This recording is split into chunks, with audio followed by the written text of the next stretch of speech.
안녕하세요. 오늘도 사연 살롱을 찾아주셔서 감사합니다. 얼마 전 TV를 보다 보니 10년 전 드라마가 방영하고 있더군요. 당시 굉장히 유명했던 드라마였는데 아주 전형적인 신데렐라 스토리였어요. 가난한 여자 주인공이 재벌 2세인 남자 주인공과 사랑의 결실을 맺는 그런 흔해 빠진 이야기였죠. 우연히 채널을 돌리다 보게 된 그 드라마 덕분에 전 지난 3일 동안 뭐에 홀린 듯이 제 사연을 적어 내려가게 되었답니다. 사실 저도 딱 그런 이야기의 주인공이거든요.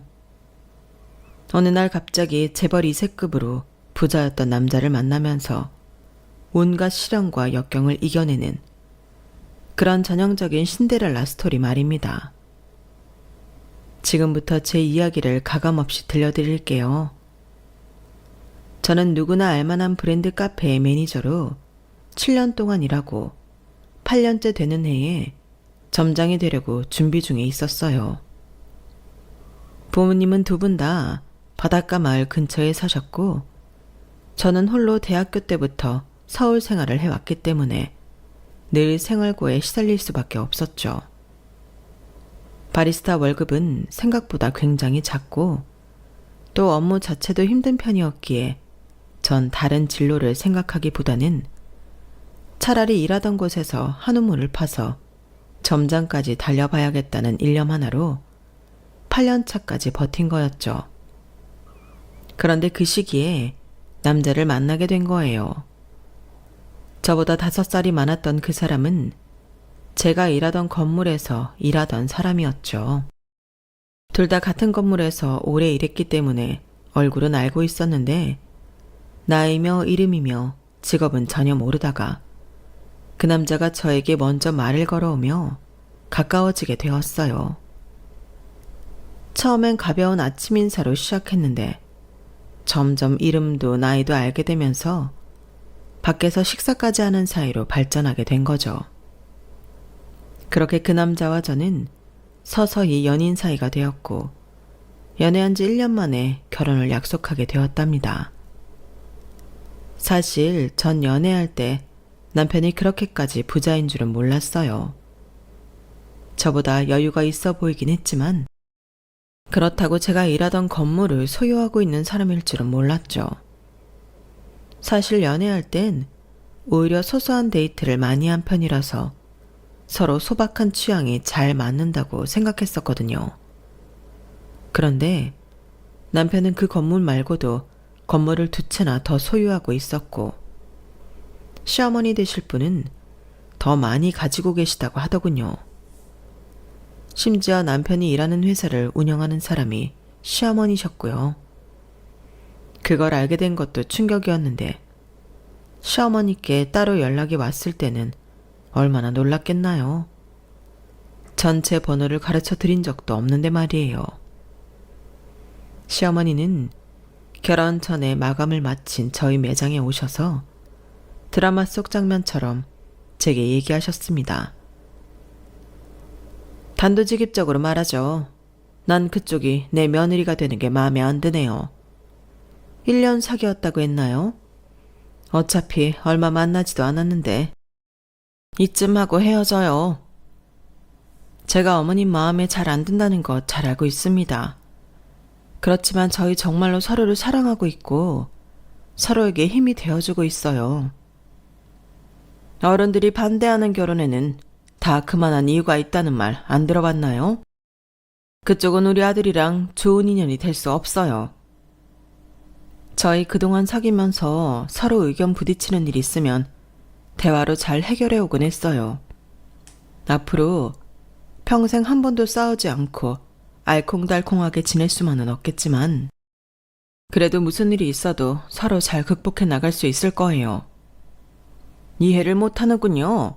그쪽은 우리 아들 감당 못할 거예요. 도영이 걔는 아직 애고 그쪽처럼 무른 여자라면 컨트롤 못해요.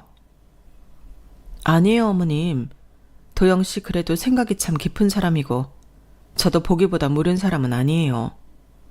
어머니가 걱정하실 일 없게 할게요.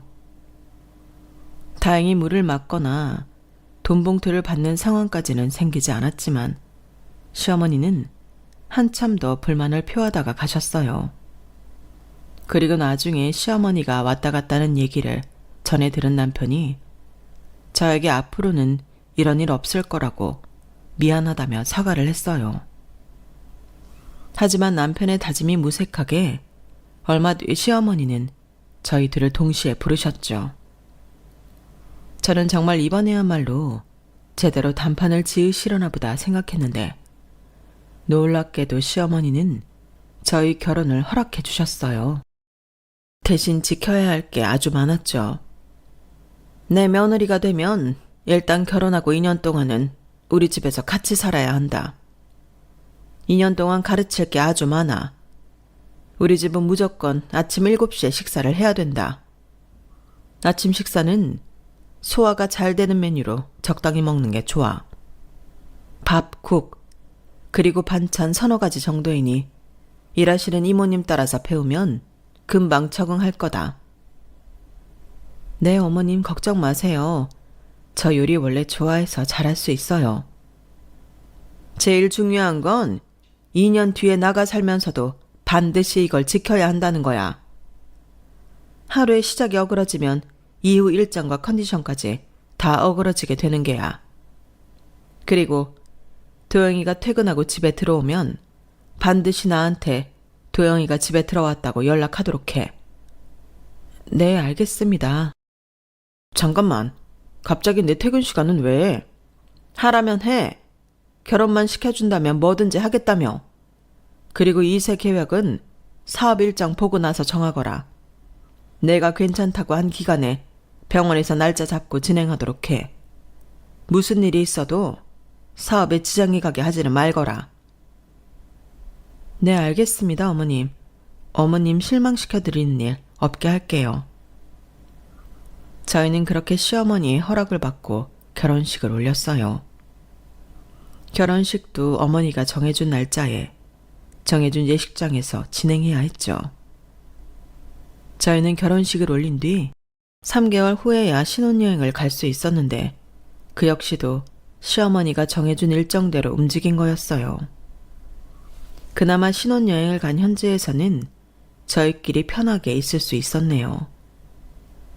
저는 결혼식 2주 전부터 시댁으로 살림을 옮겨 시집살이를 시작했는데 신혼여행을 가는 날 아침까지 오전 7시에 아침상을 차려서 다 같이 식사를 한 뒤에 공항으로 출발했어요.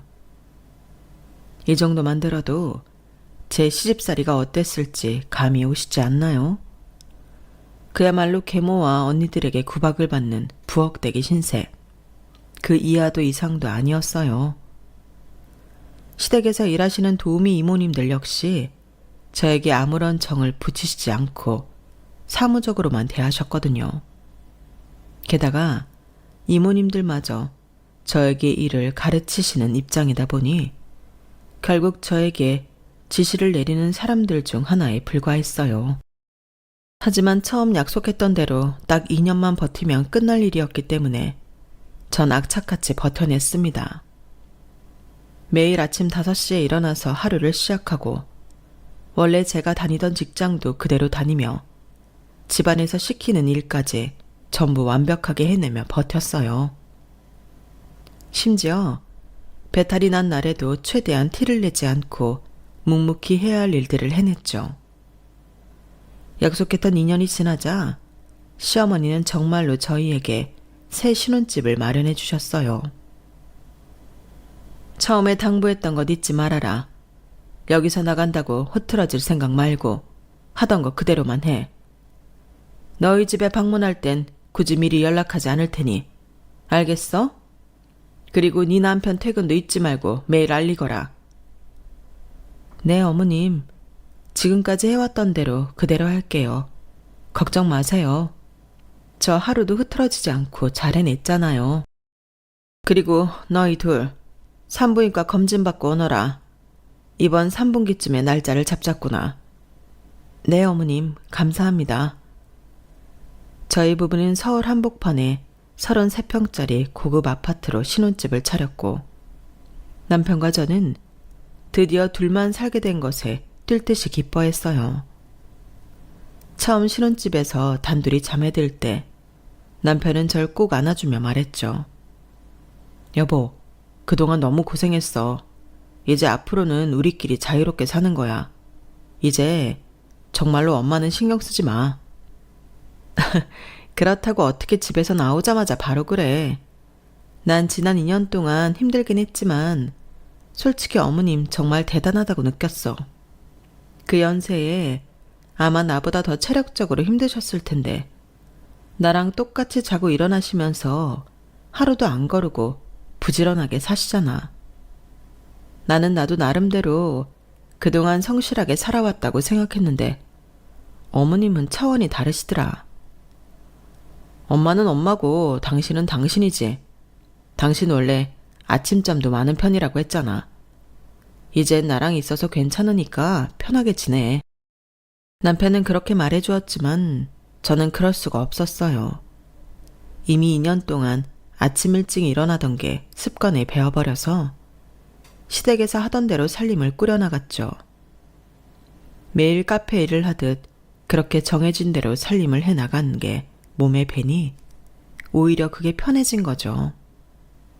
그리고 두 사람분의 살림만 신경 쓰다 보니 힘든 정도가 훨씬 줄어든 것도 한몫했습니다.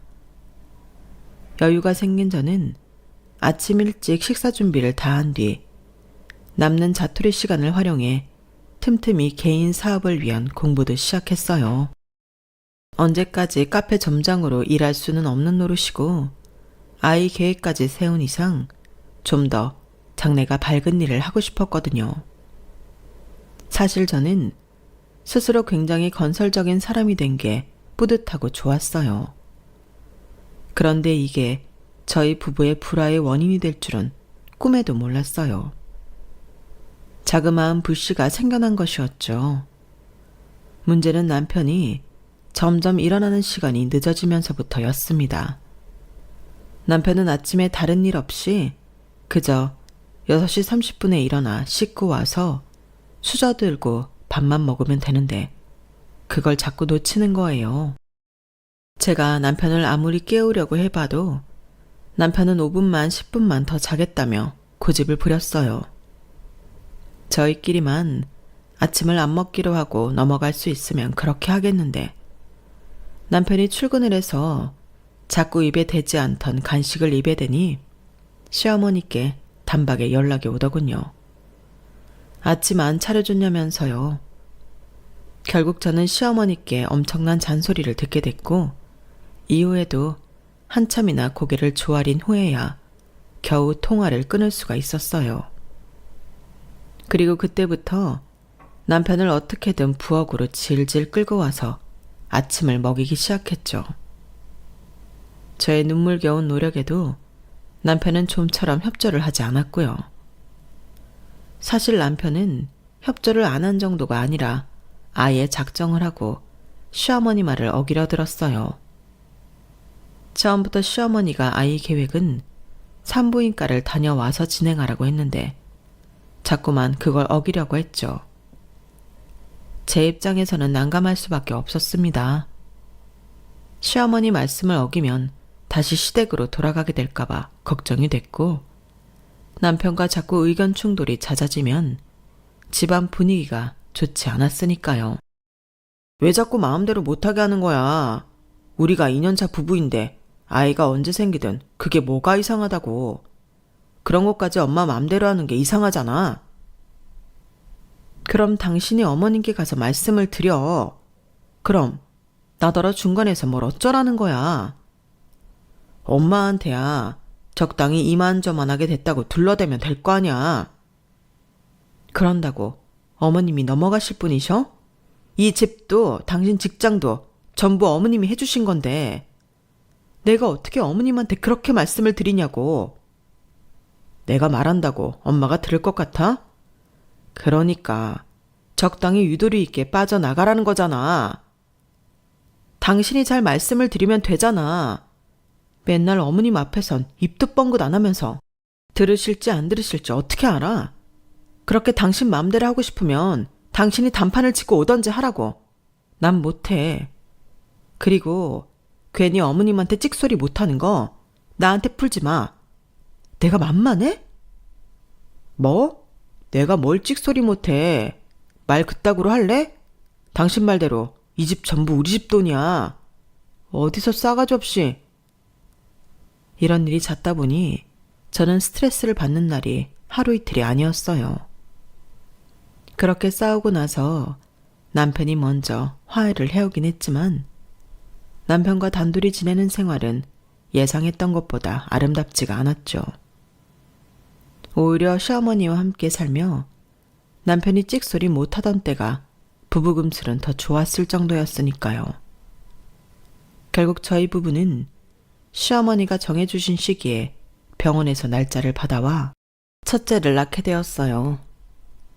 저는 아이만 생긴다면 저희 부부가 예전처럼 돈독해질 줄 알았습니다. 시어머니도 출산 후 한동안은 제가 아침에 몇 시에 일어나건 어쩌건 신경을 쓰지 않으셨거든요.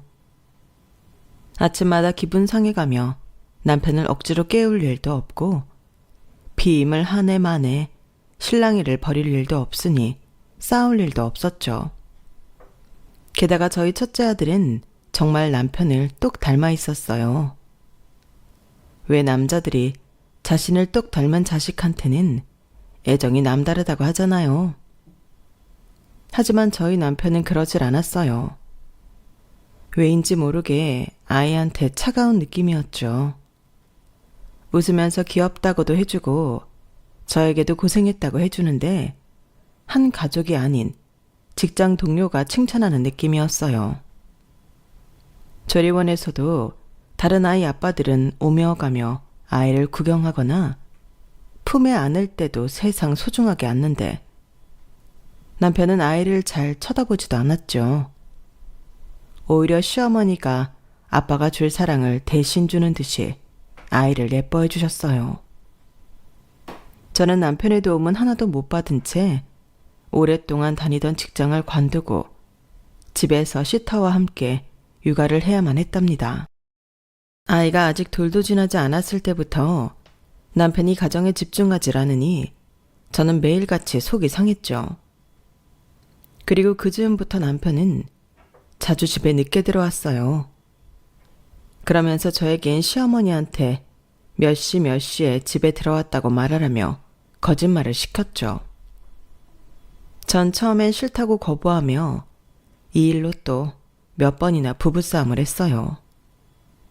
아이가 없었으면 대체 무슨 일로 늦길래 거짓말을 시키냐며 끝까지 대답을 추궁했을 거예요.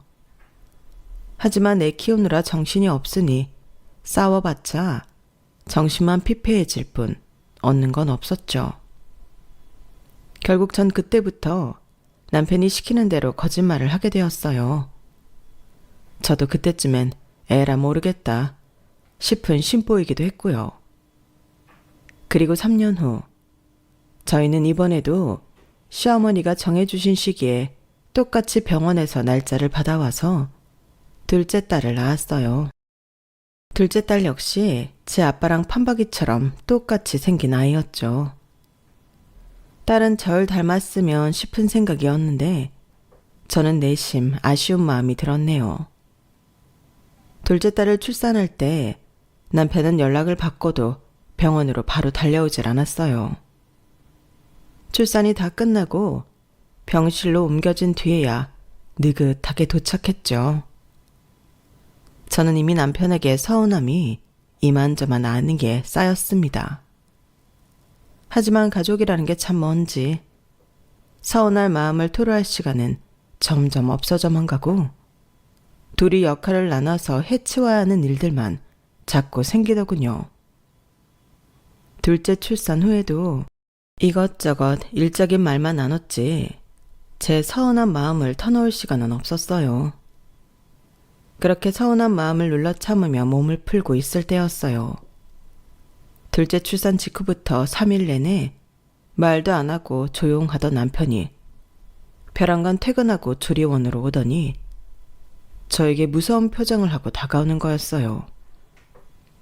저는 남편의 표정을 보고 갑자기 왜 저러나 싶어 놀랐죠. 그런데 남편의 입에서 나온 말은 너무나 어안이 벙벙한 소리였답니다. 당신 솔직히 말해. 애 아빠들이 누구야? 뭐라고?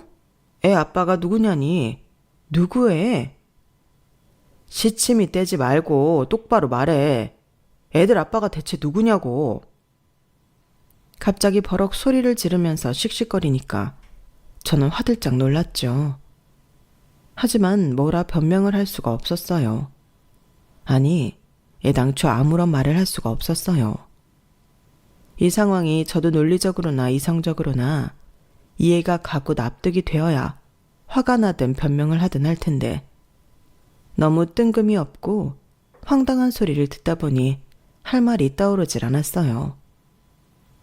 그래서 어리 빠진 표정으로 남편을 멍하니 올려다보기만 했죠. 그랬더니 남편은 아주 기세가 등등해져서 더 크게 화를 내더군요. 바른 대로 말 안 해? 언제까지 사람 바보로 만들 셈이야. 내가 잠자코 있으니까 아무것도 모르는 줄 알아? 잠깐만, 머리 올리니까 소리 좀 지르지 마. 그러니까 우리가 낳은 우리 애 말하는 거야? 지금 저기 신생아실에 있는 우리 딸? 그래. 말꼬리 잡고 빙빙 돌리지 말고 똑바로 대답하라고. 대체 그런 의심을 누가 해? 누가 봐도 당신이 아빠잖아. 글쎄, 영 느낌이 안 좋으니까 그러는 거 아니야. 그동안 내가 집안에 잘 있지도 않았고 줄곧 당신 혼자 있었는데 다 없는 사이 무슨 짓을 했을 줄 어떻게 아냐고. 그게 무슨 억지야. 사람을 의심하면 뭐 그만한 증거라도 있어야지.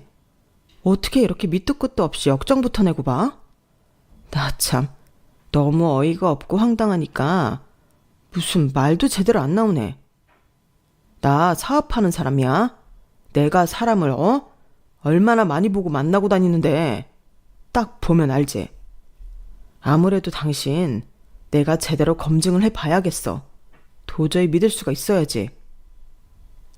그러더니 남편은 정말로 그 자리에서 핸드폰으로 막 뭘 알아보더니 친자 검사하는 센터에 전화를 걸더라고요. 최대한 빠른 시일 내에 검사를 받아볼 수 있냐고요. 뭐가 잘 안 됐는지 일단 알아보겠다며 전화를 끊었는데 남편의 그 꼴을 보니 그제서야 제대로 부하가 치밀어 올랐습니다. 아무런 근거도 없는 소리를 난데없이 해대면서 그것도 출산 막 마치고 산후조리 중인 아내 앞에서 친자 검사 예약을 알아보는데 미친 인간이 제 남편이라뇨. 그 순간은 이성이 전부 날아가 버리는 것 같더군요. 지금 뭐 하는 거야? 뭐 하긴 뭐해. 내가 말했잖아. 당신을 도무지 믿을 수가 없다고. 과학적으로 정확하게 검증을 해보겠다는 거야. 그래, 해라 해. 친자 검사 그거 안 하기만 해봐. 대체 죽도록 고생한 아내 앞에서 이게 뭐 하는 짓이야. 집에는 잘 들어오지도 않는다는 게 자랑이냐? 네 와이프는 지금 네 애 낳는다고 와갖고 이 고생하는데 출산할 때는 코빼기도 안 비치던 인간이 이제 와서 하는 소리가 뭐가 어쩌고 저째? 쟤네 얼굴만 봐도 세상 사람 전부 당신 애들인 거 다 알아. 말이 되는 소리를 해야지 진짜. 당장 가서 검사해. 전 솔직히 살면서 누군가에게 그렇게 원색적인 말을 퍼붓고 고함을 쳐가면서 화를 내본 적이 처음이었어요. 그러다 보니 분노로 목소리가 덜덜 떨리기까지 했죠. 저도 제가 그런 목소리를 낼 수 있다는 걸 그날 처음 알기도 했습니다. 심지어 난생 처음 화를 내는 상대가 제 남편일 줄은 꿈에도 상상하지 못했던 일이었죠. 제가 화를 내면서도 스스로 이렇게나 놀랐는데 당연히 제 고함 소리를 들은 남편도 깜짝 놀랄 줄 알았어요. 그런데 남편은 정말 눈 하나 깜짝 안 하고 태연하게 여러 군데 전화를 걸며 친자검사 예약을 하더군요. 그러더니 어린이집에서 막 돌아오는 큰아들 머리카락을 뽑고 조리원에 누워있는 작은 딸 입안을 헤집어 가면서까지 기어코 친자 검사를 하고 오는 겁니다. 결과는 당연히 두 아이 모두 친자 99.9%가 나왔죠. 거봐. 어떻게 병원에서 날짜까지 받아서 계획적으로 가진 아이들을 의심할 수가 있어? 하루 종일 시어머니랑 시터 이모님이랑만 연락하고 꼼짝없이 독박 육아하는 사람한테 어떻게 이딴 짓을 벌일 수가 있느냐고. 독박 육아 같은 소리 하네. 그 돈 써가면서 시터랑 같이 애 키우면서 뭐가 독박이야? 이 종이 쪼가리 가지고 기고만장해지기는. 제가 아무리 결과지를 들이밀면서 화를 내고 억울함을 토로해도 남편은 죽어도 미안하다는 소리를 안 하더라고요. 정말 놀라웠던 점은 사람이라면 자기가 그렇게 강하게 주장하던 게 틀렸다는 게 밝혀졌을 때 조금이라도 민망해하거나 겸연쩍어하는 기색이 나오게 되잖아요. 그런데 남편의 안색은 하나도, 정말 요만큼도 변함이 없더군요. 그냥 저녁 메뉴 정하다가 작은 다툼이 났던 것처럼 귀찮아하기만 할 뿐이었어요. 그때 제가 남편이 진짜 머리가 어떻게 된 건가 싶어서 남편의 표정이며 눈빛이며 꼼꼼하게 들여다보았거든요. 남편의 눈빛은 한 번도 절 향하지 않았고 그냥 어딘가에 정신이 팔린 사람 같았습니다. 남편은 제가 화를 내던 말던 계속 딴소리만 하면서 밥 달라는 소리만 해댔어요. 저는 그 순간 처음으로 남편한테 오만정이 다 털렸어요. 마음의 문이 아예 셔터를 내린 것처럼 쿵 하고 닫혀버렸죠. 그 한순간에 지난 몇 년간 쌓아왔던 정이 사라지니까 쌓을 의지도 완전히 사라져버리더군요. 문제는 그런 상태에서도 저는 계속 아이 둘을 육아해야만 했다는 거였죠. 마음이 저 바닥으로 떨어지니 갑자기 아이들을 육아하는 게 너무나 힘이 드는 겁니다. 저희 애들이 둘 다 남편이랑 붕어빵처럼 똑 닮아서 더 그런 것 같았어요. 애들 잘못은 요만큼도 없다는 거 당연히 저도 잘 알았지만 저도 뭐랄까 마음이 뒤숭숭하고 집중을 할 수가 없었어요. 그런 제 자신이 엄마로서 완전히 자격 미달이라는 생각이 들어 끝없이 우울해지더군요. 참을 수 없었던 저는 제일 친한 친구 중 한 명을 밖에서 따로 만나 그간의 일을 털어놓았어요.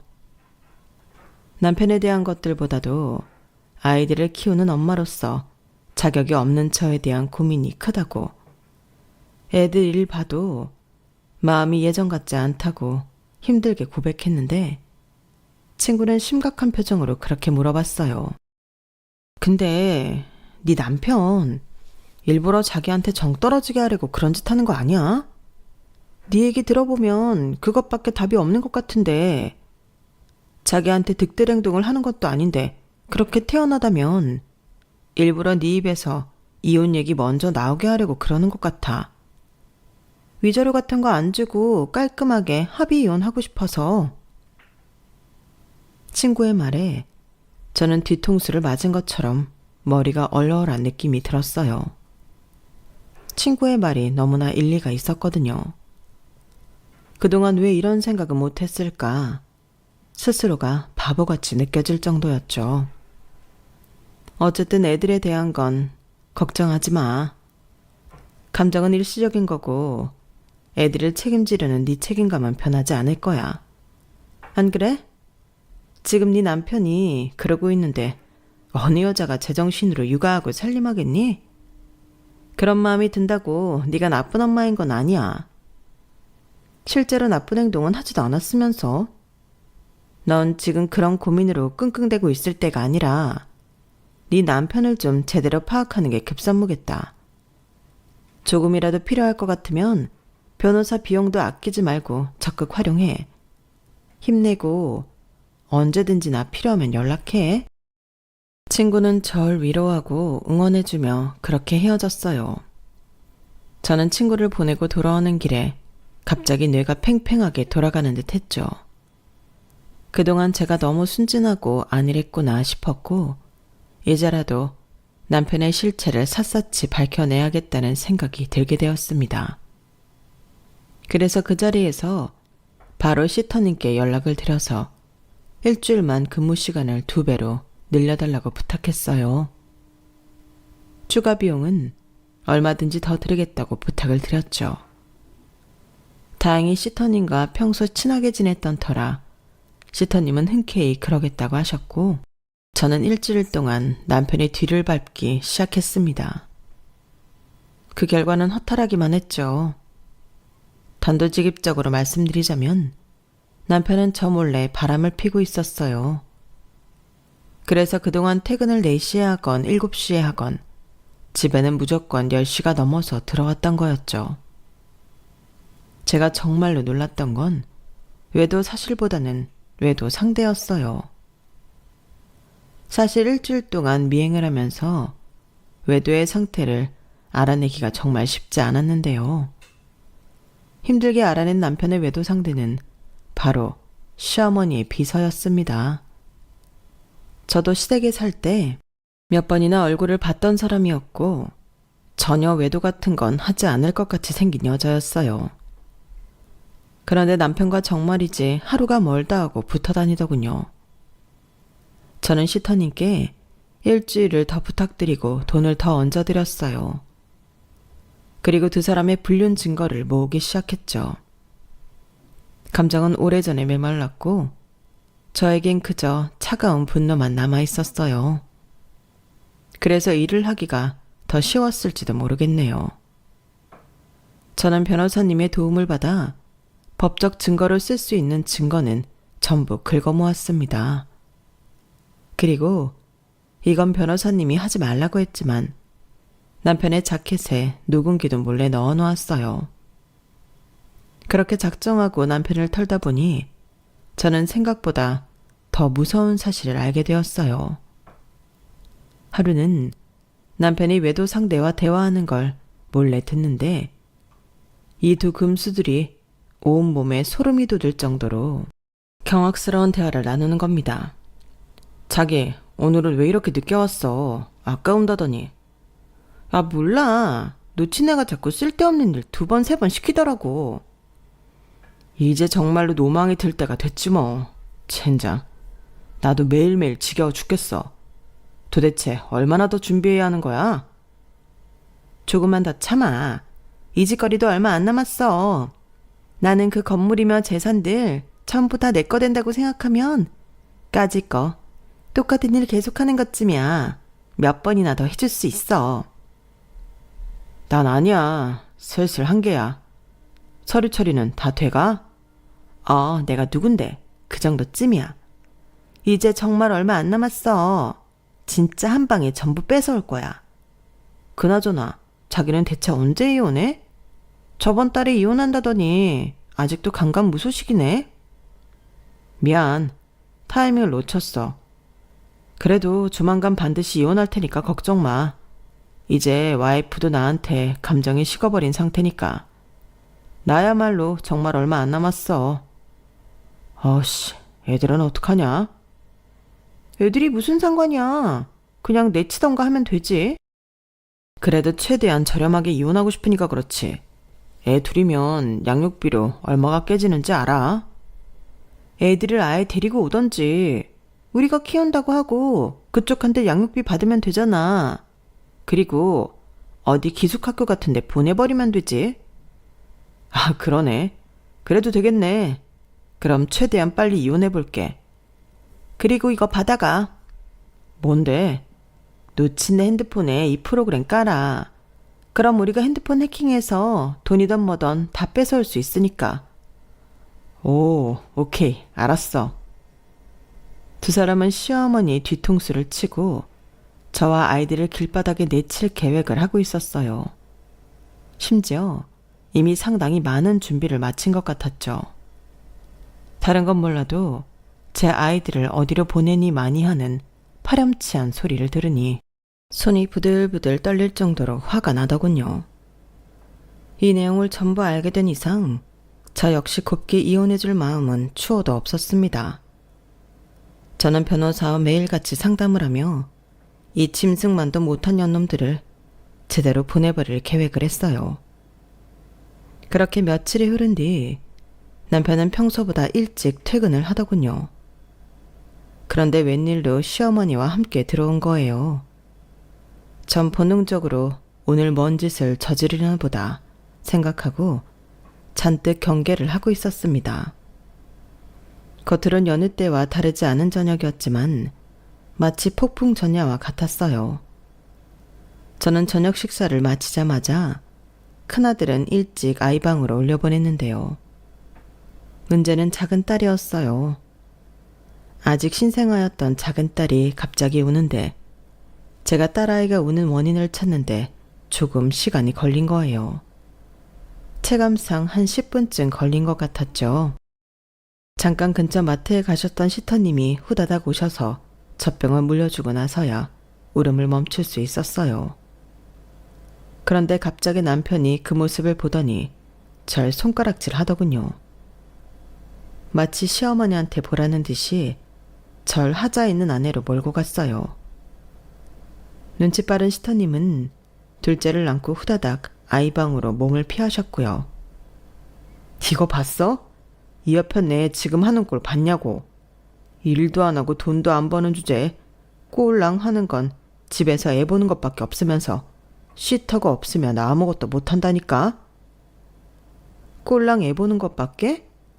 애 아빠 주제에 애들한테는 요만큼도 관심 안 쏟는 사람이 지금 뭐라는 거야? 어쭈, 이젠 남편한테 대들기까지? 당신이 당신 할 일을 제대로 했으면 내가 그래? 남자가 가정에 정을 못 붙이는 건 다 여자가 제대로 못했기 때문이야. 애 엄마가 돼가지고 애가 왜 우는지도 모르는 주제에 당신이 그러고도 엄마 자격이 있어? 뭐? 그럼 당신은?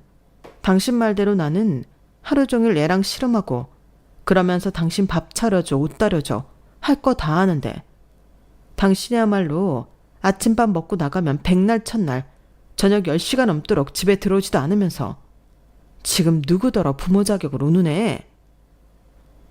잠깐, 도영이가 매일 저녁 10시가 넘도록 집에 안 들어왔다고?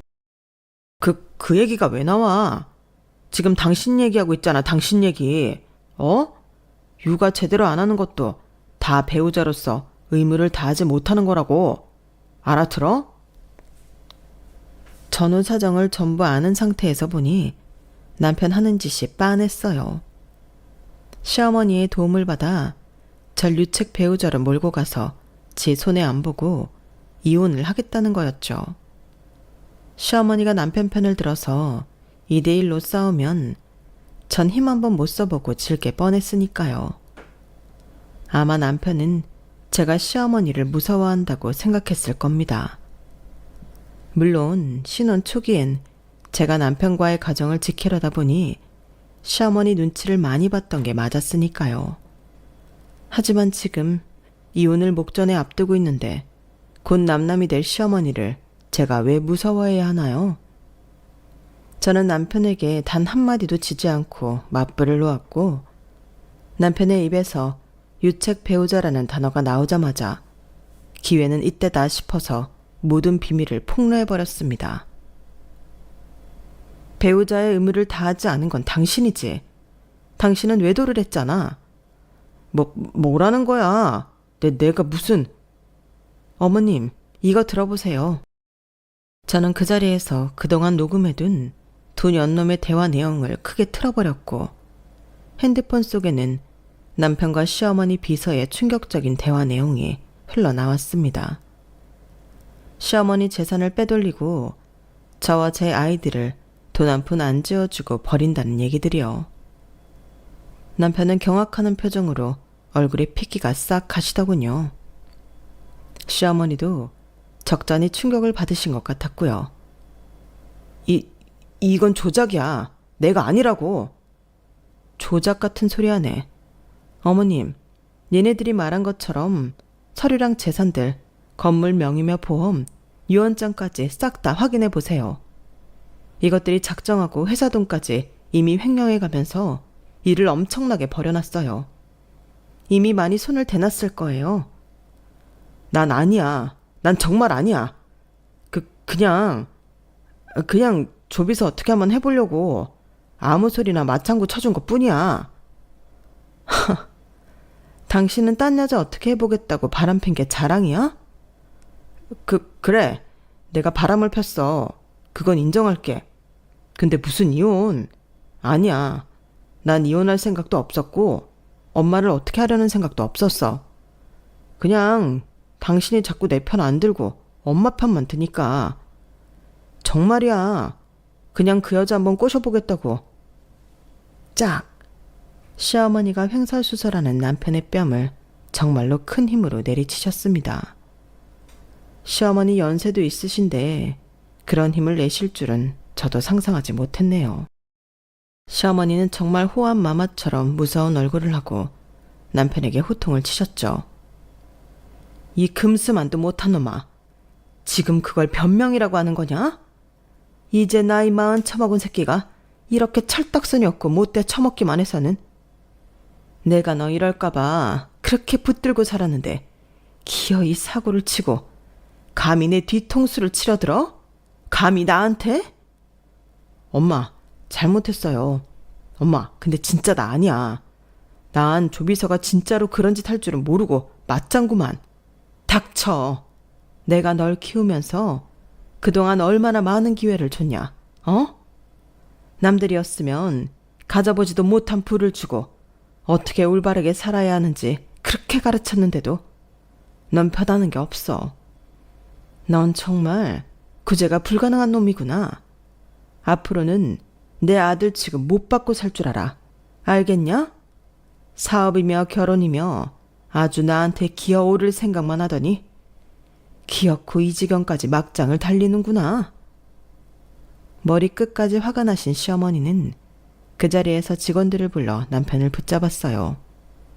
그리고 저에게 두 사람의 음모에 대해 증거물이 있으면 전부 달라고 하셨고 저는 곧바로 모아두었던 모든 증거들을 넘겨드렸습니다. 남편의 외도 상대였던 조비서 역시 붙잡혀 들어오게 되었고요. 능력도 뛰어나고 재력도 어마어마한 시어머니가 움직이니 모든 일이 척척 처리가 되더군요. 시어머니는 손수 제2혼 소송을 진행해 주셨는데요. 조비서를 상대로 상간자 소송, 남편을 상대로 이혼 소송을 진행한 결과 저는 예상보다도 넘치는 돈을 받을 수 있었어요. 두 사람의 인생이 가파른 내리막을 걷게 되기도 했죠. 시어머니는 여기서 그치지 않고 두 사람이 여태 저질러왔던 문서 조작, 횡령 등 모든 범죄 행위도 법적 책임을 물게 했습니다. 조비서는 결국 실형을 받고 감방으로 들어갈 수밖에 없었고 남편은 시어머니 소유의 공장으로 보내져 먹고 자는 시간을 제외하고 하루 종일 일만 하고 살게 되었죠. 시어머니는 더 이상 남편에게 돈 들이지 않을 것이며 그동안 누렸던 것도 소처럼 일하며 평생 갚으라고 하셨어요. 전 그렇게 그 집에서 나오게 되었답니다. 시어머니가 주셨던 으리으리한 집에서는 나왔지만 저와 애들이 살기 나쁘지 않은 괜찮은 곳으로 이사를 가게 되었죠. 시어머니는 제가 신혼집에서 나오는 날 직접 오셔서 집안에 남은 게 없는지 꼼꼼히 확인하시고 절 내보내셨어요. 이만하면 너도 섭섭하지 않을 이혼이었을 게다. 여기서 더 욕심 부리지 말고 다달이 받는 양육비로 잘 살도록 해라. 손주들 교육에 대해선 내가 따로 얘기하마. 아니요. 애들 교육은 제가 전적으로 알아서 하겠습니다. 네가 뭘 안다고. 어머님, 도영씨 보면서 느끼는 것 없으세요?